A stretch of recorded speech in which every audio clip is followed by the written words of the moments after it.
Continuamos con Rosana Cueva en Exitosa. Bien, son ya las 12:37 de la mañana y tal como lo señalamos, vamos a conversar ahora con Lisandro Cáceres y Jocelyn Narrea, ambos educadores del Instituto de Formación para Adolescentes y Niños Trabajadores, respecto al tema del castigo físico y humillante contra los niños que además se producen diariamente en nuestro país. ¿Qué tal? ¿Cómo está? Muy buenos días. Gracias por estar en Radio Exitosa. Gracias, Rosana. Gracias por la invitación. Sí. ¿Cuál es la situación? O sea, digamos, el diagnóstico. Sabemos nosotros por los diarios, por los casos que muchas veces tenemos que presenciar, incluso en pasillos de tiendas comerciales donde vemos que padres pues gritan de una manera así terrible, sobre todo humillante, ¿no? Sus hijos o hasta el tema del cocacho como si nada, y lo vemos como algo normal a veces, ¿no es cierto? Entonces, realmente, ¿cuál es el diagnóstico respecto en cifras e índices en nuestro país? Bueno, actualmente en las últimas cifras que ha brindado el Ministerio de la Mujer, existen aproximadamente 40 denuncias diarias sobre el tema de castigo físico y humillante que sufren niños y niñas, ¿no? También hay otras estadísticas según UNICEF, 8 de cada 10 niños sufren castigo físico y humillante, y así las cifras, bueno, están ahí, ¿no? Y la idea es que nosotros promovemos hace 8 años ya una campaña por una infancia sin castigo y sin violencia, ¿no? Que busca también sensibilizar, pero que actualmente, o bueno, desde antes venimos promoviendo la aprobación de una ley contra el castigo, ¿no? Una ley contra el castigo, pero no esta ley sancionadora, sino una ley educadora que pueda ayudar a brindar herramientas a los padres para mejorar este tema, ¿no? Este sistema que existe. Lisandro, y con una ley ¿qué se impediría? ¿Qué pasaría? Si un padre castiga a su hijo, tendría sanciones, obviamente. En realidad... Claro, y me dice que no sería sancionadora, lo que se quiere es que sea disuasiva, pero al final las leyes terminan también estableciendo sanciones. Sí, de algún modo, digamos, el castigo físico y los tratos humillantes no están tipificados como formas de violencia, ¿no? Entonces, parte de esta campaña es que se considere y se especifique, ¿no? Se incluya dentro de las formas de violencia el castigo físico en el Código de los Derechos del Niño, que está actualmente en procesos modificatorios, además que ya ha pasado bastante tiempo, o en todo caso que se fomente o se apruebe. Ya hay un dictamen aprobado por Comisión de la Mujer que digamos determina una posible aprobación, ¿no? Porque hay mayor consenso en cuanto al tema, ¿no? En ese sentido, es cierto lo que tú mencionas, ¿no? Pero tenemos el Código Penal que sanciona casos de maltrato, abuso hacia niños, niñas y adolescentes, cuando son extremos. Nosotros, en realidad, el hilo que separa este tema de la penalización, un poco del uso de la violencia hacia los niños, es algo a lo que nosotros no queremos llegar, ¿no? O sea, queremos, en todo caso, que esta medida pueda, más que determinar sanciones, pueda promover instancias de protección, y no solo de protección, sino también de educación para padres, para profesores, para todas las personas, para que un poco puedan entender que se debe corregir a los niños y a las niñas sin violencia. Pero además es desterrar toda una cultura, ¿no? Que es bien difícil y que está muy arraigada, o sea, desde estas frases, de esas poéticas que uno recuerda, cocachos aprendí, o de repente pues los de mi generación, que ya es hace 5, pues pueden recordar, yo recuerdo amigos a los que sí, pues en colegios religiosos además les metían su reglazo y como quien dice, ya mucha honra y mucho respeto, y recuerdan a esos profesores incluso de manera especial, ¿no? Entonces, ¿cómo cambiar esa cultura? Hay momentos en que yo digo no, que escucho que dice, a ese chico lo que le ha faltado es una buena cachetada. Entonces, ¿cómo cambiamos esa cultura? En realidad nosotros, como esta típica frase, ¿no? La letra con sangre entra. Nosotros tenemos una propuesta que es la pedagogía de la ternura, ¿no? Es el tema de la comunicación, el diálogo y el respeto. al decir la letra con sangre entra, nosotros decimos la letra con ternura sí entra, ¿no? Porque es todo un trabajo en las familias. Definitivamente no es tampoco decir a los papás no, ¿por qué los castigas o por qué los pegas? Porque definitivamente ellos también han crecido de esta manera y no conocen otra forma de educar a sus hijos, ¿no? Es también cómo se va articulando este tema con el Estado qué herramientas brinda a las familias para poder educar. No solo sirve las horas de educación ciudadana o estos talleres que hacen en los colegios en horarios cuando los padres ni siquiera pueden asistir porque están trabajando para poder llevar comida a la casa, ¿no? Entonces son temas y son formas que todavía no se entienden, ¿no? Y no se va a poder trabajar esto hasta que no se entienda un poco el contexto. Y definitivamente, culturalmente, pienso que se avanza con un cambio. Nosotros lo contamos por las campañas de sensibilización que tenemos, pero es un camino largo y definitivamente se tiene que sumar muchos más aliados para poder seguir logrando esto, ¿no? Sí, bueno. Hay otra cosa, agrego además a esto que dicen, ¿no? Entonces, y que también dicen, caramba, yo, y lo he escuchado a varios amigos, a mí sí me metieron mi correazo, me dieron mi cachetada y he salido bien. Sí. ¿Por qué? Y que al contrario, de la otra manera, con tanta ternura, ya me salen demasiado frágiles. Claro. Hay una especie de naturalización de la violencia, ¿no? Tanto del agresor como de la víctima. Hay una relación en la que el agresor cree que infringiendo violencia va a mejorar una conducta y el que es víctima en determinado momento llega a pensar y a sentir que ese fue el correctivo, digamos, necesario para establecer sus límites, digamos, ¿no? Para llegar a un límite. Pero nosotros creemos que esto es consecuencia de ciertas carencias de afecto, de ciertos valores, de ciertos principios que de pronto quienes infringen violencia no han recibido en su etapa, en su infancia, en su adolescencia, ¿no? Hay una ausencia de algo porque la violencia no está en nuestro ADN, ¿no? No es parte de nuestro, digamos, de nuestro organismo, ¿no? Son consecuencias de. Por lo tanto, nosotros venimos promoviendo esta campaña para que las personas no entiendan así de golpe. Claro, ahora ¿no? Estamos hablando de los extremos o de toda forma de violencia, porque digamos, hay entre las que les queman las manos a los niños con una plancha hasta la del cocacho, por citar un caso.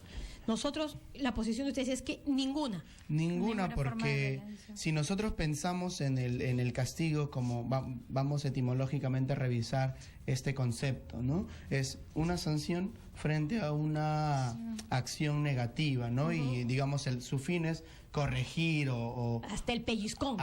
Entonces, claro, partiendo de eso, estamos dando cuenta de que vamos a continuar en una situación acción-reacción y muchas veces además estos son respuestas a estados de ánimo personales de los padres, ¿no es cierto? Que más allá de la falta que puede haber cometido el hijo, creo que estos actos, lo que son la rabia que tú vienes cargada, la descargas en el que está digamos, es más débil. Claro, es lo que decimos, cuando uno está contento, cuando uno llega bien del trabajo, cuando está con los mejores ánimos, si un niño hace una travesura, que además es natural, uno por lo general no reacciona mal. Sí. Pero cuando vienes cargado, y ese es esta cobardía, ¿no? Porque es con el más débil. Sí, claro. En realidad es una práctica eso, ¿no? Es el ejercicio del más débil. Igual sucede también, digamos, cuando se da la violencia contra la mujer, suele suceder lo mismo, ¿no? Entiendo que hay algunas llamadas del público. ¿Qué tal si escuchamos sus preguntas? Aló, Radio Exitosa. Muy buenos días. ¿Qué tal? Buenos días. Señorita linda, discúlpenme que por favor, ustedes son mis compañeros. Soy una persona que tiene leucemia mellitus crónica. Estoy esperando con ansias la cuarta lista y yo veo que ustedes no hablan nada, señorita del FUNAVI. Yo le agradezco porque yo me culturizo con ustedes. Yo aprendo muchas cosas respecto a lo que están hablando. Si usted le pega a un niño, lo va a curtir. Y peor va a ser las cosas porque se van a encaprichar, ¿me entiende? Y no es justo eso que maltraten a los niños, por eso es que hay tantos delincuentes. Todo lo que está pasando, le agradecería bastante si usted se preocupara hasta ahorita no sale la cuarta lista. Yo estuve llamando para hablar con el señor que estaba ahí, pero lastimosamente no entró ni para. Que Dios... Bien.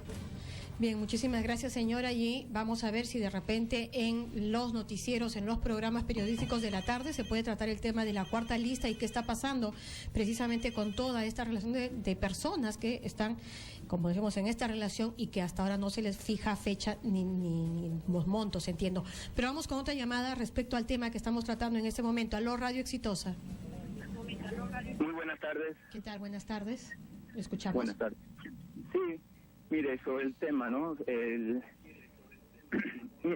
Hay el otro lado de la moneda, ¿no? Donde hay mucha gente, como por ejemplo Europa, Estados Unidos y todo eso, que ya están avanzados en todas estas campañas de no agredir a los hijos, a los niños, ¿ya? Inclusive en la parte de la pituquería, San Isidro y todo eso, ellos no agreden a sus niños, ellos le hablan y todo eso. Pero mire cómo salen de corruptos, crean mafias, delincuentes del pueblo. Entonces, ¿no? Y mire, cuando los padres han tomado posesión por sus hijos, han tomado responsabilidad, yo, por ejemplo, mi padre, ¿no? Caramba, uno también te arreglan, porque los padres tienen que tener una autoridad, ¿no? Aunque en el momento a uno no le gusta como niño que le peguen, pero después uno se siente, caramba, que hay un respeto por los padres, ¿no? Muchas gracias. Muchísimas gracias. Bueno, ya veremos luego la respuesta de nuestros expertos. ¿Tenemos otra llamada telefónica? Aló, Radio Exitosa. ¿Aló? Aló, sí. Aló, sí. ¿Qué tal? Buenas tardes. Buenas tardes, mire. Yo coincido también con el oyente que me ha antecedido. No es que, para mí, no es que sea pérdida de tiempo lo que ustedes están tocando, pero yo, por ejemplo, tengo 41 años y mi padre, bueno, no sé que todos los padres puedan hacerlo, ¿no? Me llevó a Disney, bueno, cuando era de moda los gorros de ratón, eso me acuerdo, en los 80. Pero cuando hacía alguna mala crianza, me pegaba, y yo lo respetaba a mi padre. Mi papá con la mirada ya me ponía derecho. Ahora yo veo que los padres, los hijos fuman delante de los padres, lo mandan al diablo delante de los padres. Y es otro tema que tienen que tocar, el control de natalidad. Ahora cualquier padre se hace falta de respeto, los niños de 14, 13 años van a discotecas, no puede decir, hijo, fuera de acá, papá. Eso es lo que ustedes están promoviendo. O sea, no es que con la sangre con entra, pero y a cocachos aprendí. Pero ¿por qué cree que antes no habían tanto pandillaje en los 70, 80? Había delincuencia, sí, pero había respeto. ¿Cómo ustedes consiguen el respeto? Ahora a los niños no les puedes hablar muy bonito, ¿no? O sea, cuando hay que corregir, hay que corregir. Tampoco, y con esto acabo para no extenderme, tampoco pues lo puedes agarrar a tu propio hijo, pues, de a cachetadones, eso sí, hasta pena. Pero eso es, repito, porque falta control, hay que agarrar el problema de raíz. Perú debe ser uno de los países en que acá tienen hijos como conejos y después no sabe cómo cuidarlos. Bien, muchísimas gracias. Ahora vamos con las respuestas. Y yo sí creo que una llamada más, me dicen, una llamada más y ya vamos. Aló, Radio Exitosa. Sí, buenas tardes. ¿Qué tal? Buenas tardes. ¿Cómo está? Sí, acerca del castigo, mire, yo creo que antiguamente, y los señores que llaman, no sé si ellos han recapacitado, han visto qué cosas son, o sea, el golpe no conduce a nada. Entonces ellos dicen, mi papá me pegó, mi papá me castigó, pero ellos deben, o sea, de una autocrítica, a ver, mi papá me pegó, me castigó, ¿y qué cosa soy yo? Nada, son peones. Yo tengo 3 hijos, no, jamás les he pegado porque yo me chanco con algo y me duele, entonces jamás hay que lastimar al niño, pero de niños hay un dicho que dice, ¿no? Corrige al niño y no castigarás al adulto. Pero para eso ahora en todos los colegios, hasta los más chiquitos particulares, hay charlas psicológicas, charlas para padres. El papá que quiera a sus hijos, mire, yo dejé de trabajar por ver crecer, por ayudar a mis hijos. Yo siempre me consideré una persona inteligente, pero no tuve el apoyo del papá porque el papá siempre decía, tú que vas a poder, tú no puedes. Dentro de su ignorancia, quiso ser un buen papá, pero o sea, cómo nos frustró el camino. Entonces yo no quiero repetir eso con mis hijos.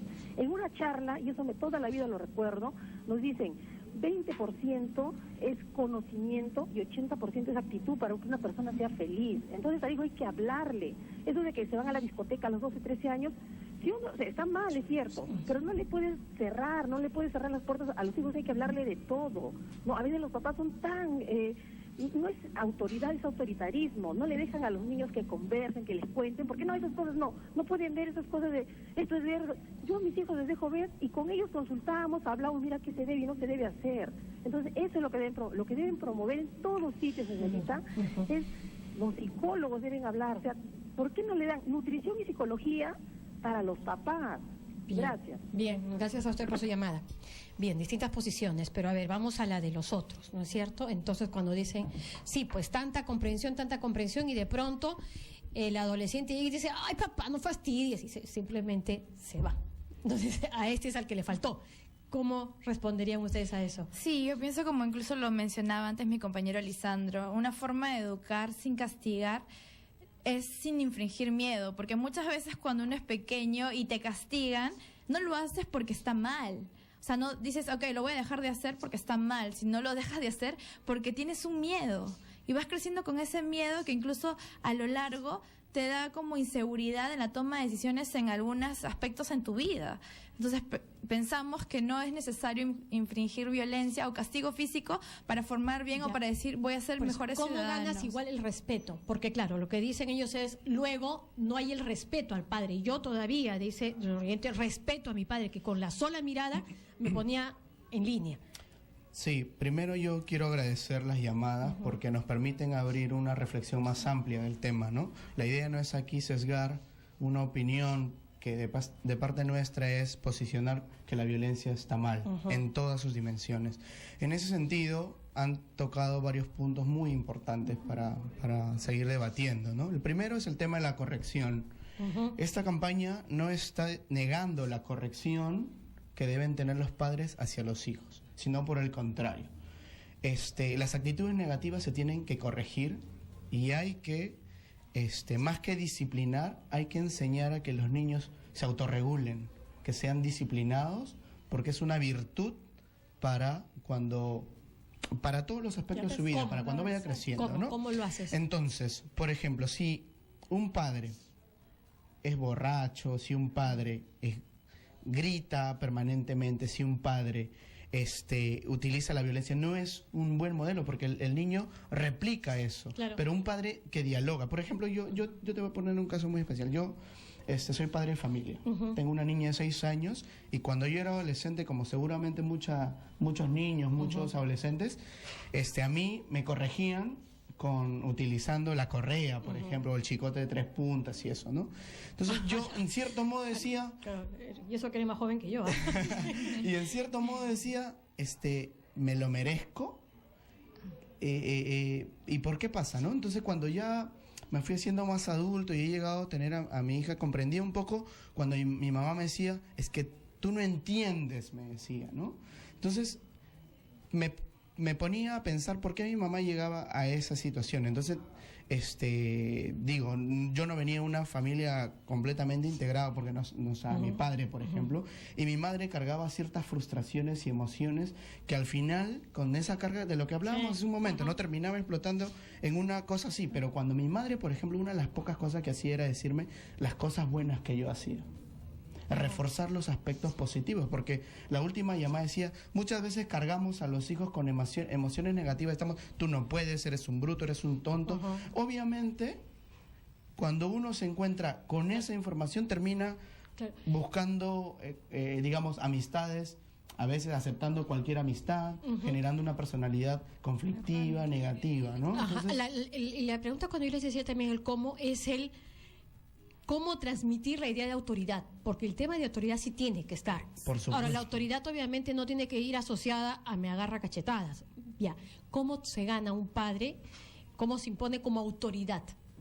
A ver, la autoridad está ligada, en principio, a la figura, ¿no? El niño tiene que entender y el padre tiene que saber transmitir que su figura como padre de responsabilidades educativa frente a él. Para eso, por ejemplo, el diálogo es muy importante. O sea, probablemente me vayas a decir, estamos en el mismo discurso de siempre, que el diálogo, que eso todos lo sabemos. Pero, digamos, cuando uno va a ser padre, a nadie le enseñan una receta y te dicen, oye, cuando tu hijo se porte mal, por ejemplo, cuando haga una pataleta, de esta manera lo vas a corregir y no lo va a volver a hacer. Si grita, haz esto y no lo... No, no podemos mandar para cada situación, son impredecibles. Exacto, ¿no? Pero entonces el diálogo es digamos, un padre dialogador, un padre que conversa, que así llegue tarde de su trabajo, llegue cansado. Si no se da el tiempo mínimo para conversar con sus hijos, como por ejemplo para saber cómo está, cómo le fue en el colegio, qué cosas hizo, qué cosas le preocupan, y que el padre también exprese sus emociones con sus hijos, va generando digamos, una característica en el niño, ¿no? Un niño que escucha, un niño que expresa sus emociones, un niño que puede dialogar sin utilizar la violencia, un niño que también cuando el padre le dice en ciertos momentos, oye, estoy cansado, me regalas 5 minutos o dame tanto tiempo, yo lo hago, por ejemplo, ¿no? No digo que de pronto soy el mejor padre, pero funcionan. Entonces el niño va entendiendo esa figura, ¿no? Dice, sí, él es mi papá. Hasta incluso puedo decirle, a veces llamarme del nombre. No, y cuando hay algún castigo, el castigo no tiene que ser físico, pues no te quedas encerrado, no sales y se cumple. ¿No es cierto? O sea, digamos, eso es lo ideal. La idea es asumir claro, porque en el fondo, cuando uno infringe un castigo al niño, es una imposición.